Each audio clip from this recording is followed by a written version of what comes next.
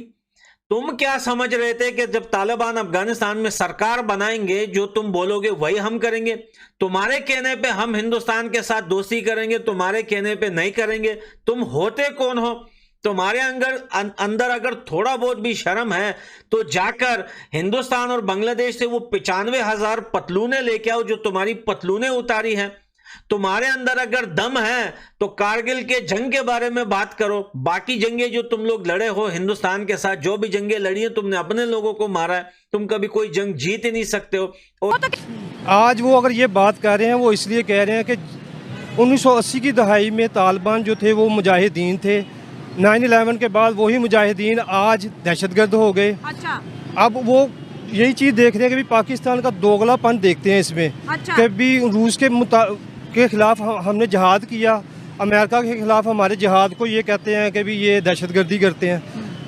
अगर हमने तालिबान को सपोर्ट उस टाइम किया था तो 9/11 के बाद भी हमें चाहिए था कि भी तालिबान को सपोर्ट करते। अच्छा। हम उनकी बैक पे खड़े होते, ठीक है, हमने वो नहीं किया। इसीलिए वो हमें कहते हैं कि भी आप जो है पाकिस्तान आर्मी को एज ए वो क्या कहते हैं,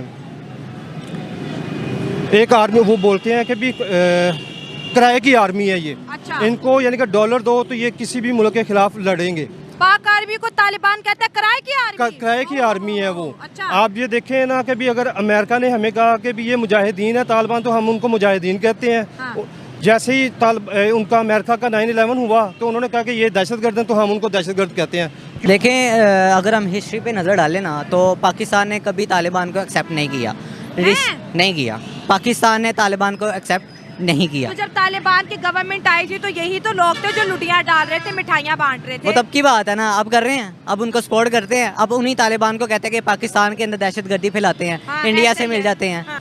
एग्री, मैंने भी इसके खिलाफ आवाज उठाई थी कि कम से कम हिस्ट्री को तो ठीक कर लो ना। आपने 9वीं 10वीं क्लास में मुतालिया पाकिस्तान पढ़ी होगी, बिल्कुल क्या सच लिखा उसके अंदर? सारा का सारा झूठ है, ऑनलाइन कह रही हूँ। हाँ। सारा का सारा झूठ है। हाँ। जब हमारी तालीमी निज़ाम ऐसा है, हालांकि आज का जो कोई 9वीं 10वीं क्लास का बच्चा आएगा ना, उसे पूछेंगे ना, उसने कहना हम सारी 65 की जंग भी जीते, 71 की जंग भी जीते, सारा कारगिल भी जीते। हाँ। कारगिल भी जीते। ठीक है, कारगिल जीते होते तो आज कश्मीर हमारा ना होता। बिल्कुल सही बात है। कारगिल जीते होते तो आज कश्मीर हमारा होता, अगर नहीं जीते तो नहीं हमारा। ये हमारा अलमी है। वो हमारा दुश्मन है, पहले भी दुश्मन था, अभी भी दुश्मन है, क्योंकि 100 साल का दुश्मन नहीं है, कभी दोस्त नहीं बन सकता। लेकिन आपने पहली बात बड़ी अच्छी बोली कि जितने भी पड़ोसी हैं, आपने ईरान की बात की, आपने अफगानिस्तान की बात की, आपने पड़ोसी मुल्क इंडिया की बात, आपने कहा पड़ोसी अच्छे होंगे तो मुल्क ताकतवर होगा। माँ सुनो, मैं मान रहा हूँ, ठीक है, वो पहले जो पड़ोसी थे, ठीक है, हमारा इंडिया पड़ोसी है, वो पहले से दुश्मन है हमारे।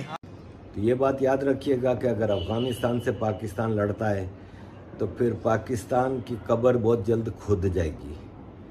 इसीलिए पाकिस्तान तरले मिन्नतें कर रहा है अमेरिका की, अफ़गानियों की, लेकिन लड़ाई की पोजीशन में नहीं है। और ये चीज़ साबित करती है कि ये